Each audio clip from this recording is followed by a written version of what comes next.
The Butter Battle Book by Dr. Seuss.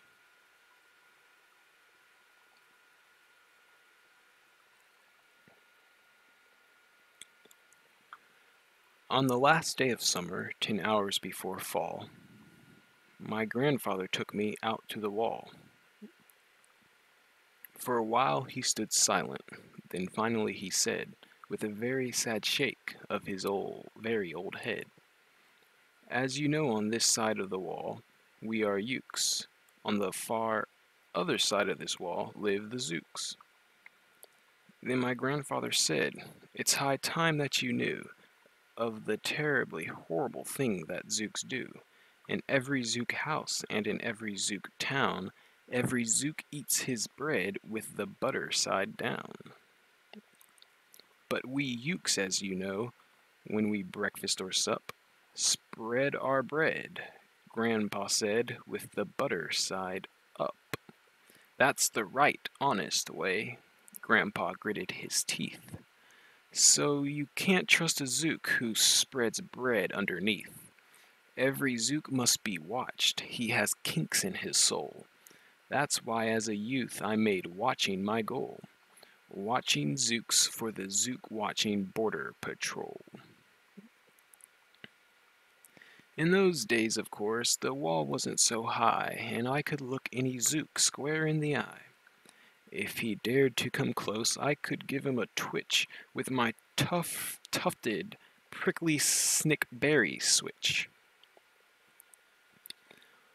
For a while that worked fine. All the Zooks stayed away, and our country was safe. Then, one terrible day, a very rude Zook by the name of Van Itch snuck up and slingshotted my snickberry switch. With my broken off switch, with my head hung in shame, to the chief Ukaroo in great sorrow I came. But our leader just smiled. He said, "You're not to blame, and those Zooks will be sorry they started this game. We'll dress you up right in a fancier suit. We'll give you a fancier slingshot to shoot." And he ordered the boys in the back room to figure how to build me some sort of triple sling jigger. With my triple sling jigger, I sure felt much bigger. I marched to the wall with great vim and great vigor, right up to the Van Itch with my hand on the trigger. "I'll have no more nonsense," I said with a frown, "from Zooks who eat bread with the butter side down." Van Itch looked quite sickly. He ran off quite quickly.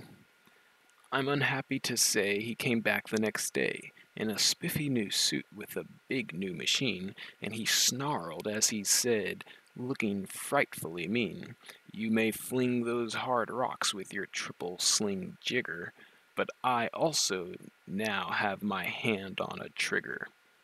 My wonderful weapon, the jigger rock snatch'em, will fling 'em right back just as quick as we catch 'em. We'll have no more nonsense.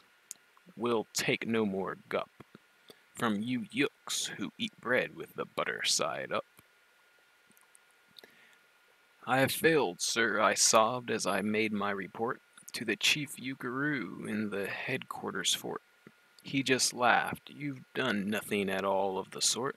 Our slingshots have failed. That was old-fashioned stuff. Slingshots, dear boy, are not modern enough. All we need is some newfangled kind of gun. My boys in the back room have already begun to think up a walloping whiz-zinger one. My bright boys are thinking. They're on the right track. They'll think one up quick, and we'll send you right back." They thought up a great one. They certainly did. They thought up a gun called the Kickapoo Kid, which they loaded with powerful Puadoo powder, and ants' eggs, and bees' legs, and dried fried clam chowder. And they carefully trained a real smart dog named Daniel to serve as our country's first gun-toting spaniel. Then Daniel, the Kickapoo Spaniel, and I marched back toward the wall with our heads held high, while everyone cheered and their cheers filled the sky. "Fight! Fight for the butter side up. Do or die. Well, we didn't do, and we didn't quite die, but we sure did get worsted, poor Daniel and I. Van Itch was there too, and he said the old pig, the boys in my back room invented this rig, called the 8-nozzled elephant-toted boom blitz. It shoots high-explosive sour cherry stone pits, and will put your dumb kickapoo kid on the fritz. Poor Daniel and I were scared out of our wits. Once more by Van Itch I was bested and beat. Once again I limped home from the wall in defeat. I dragged and I sagged, and my spirits were low, as low as I thought that they ever could go, when I heard a boom-bah and a diddle-dee-dill, and our butter-up band marched up over the hill. The chief Ukaroo had sent them to meet me, along with the right-side-up song-girls to greet me. They sang, "Oh, be faithful, believe in thy butter," and they lifted my spirits right out of the gutter. "My boy," smiled the chief Ukaroo, "we've just voted, and made you a general. You've been promoted. Your pretty new uniform's ready. Get in it. The big war is coming. You're going to begin it. And what's more, this time you are certain to win it. My boys in the back room have finally found how. Just wait till you see what they've puttered up now. In their great new machine, you'll fly over that wall and clobber those butter down zooks one and all." Those boys in the back room sure knew how to putter. They made a thing called the utterly sputter, and I jumped aboard with my heart all aflutter, and steered toward the land of the upside-down butter. This machine was so modern, so frightfully new, no one knew quite exactly just what it would do. But it had several faucets that sprinkled blue goo, which somehow would sprinkle the zooks as I flew, and gum up that upside-down butter they chew. I was racing pell-mell when I heard a voice yell, "If you sprinkle us zooks, you'll get sprinkled as well."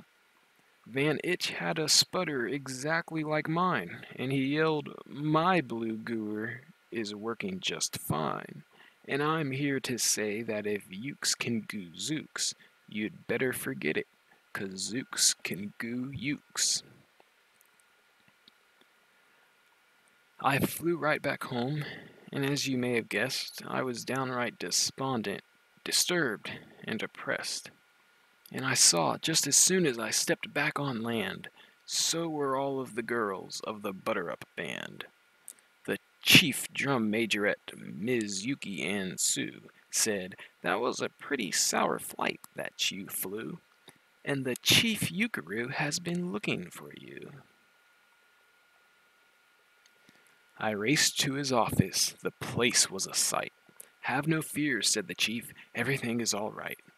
My bright back room boys have been brighter than bright. They've thought up a gadget that's newer than new. It is filled with mysterious moo-laka-moo, and can blow all the zooks clear to Salamagoo. They've invented the bitsy big boy boomeroo.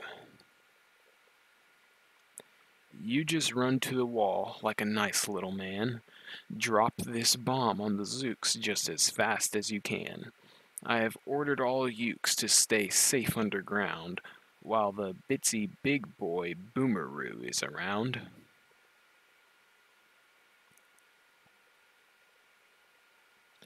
As I raced for that wall, with the bomb in my hand, I noticed that every last uke in our land was obeying our chief Ukaroo's grim command. They were all bravely marching, with banners aflutter, down a hole for their country and right side up butter. That's when grandfather found me. He grabbed me, he said. You should be down that hole, and you're up here instead. But perhaps this is all for the better somehow. You will see me making history, right here and right now. Grandpa leapt up that wall with a lopeless leap, and he cleared his hoarse throat with a bobolus beep. He screamed, "Here's the end of that terrible town, full of zooks who eat bread with the butter side down." And at that very instant we heard a clup clup of feet on the wall, and old Van Itch clupped up. The boys in his back room had made him one too. In his fist was another big boy boomeroo. "I'll blow you," he yelled, "into pork and wee beans. I'll butter side up you to small smithereens." "Grandpa," I shouted, "be careful, oh gee! Who's going to drop it? Will you or will he?" "Be patient," said Grandpa. "We'll see. We will see."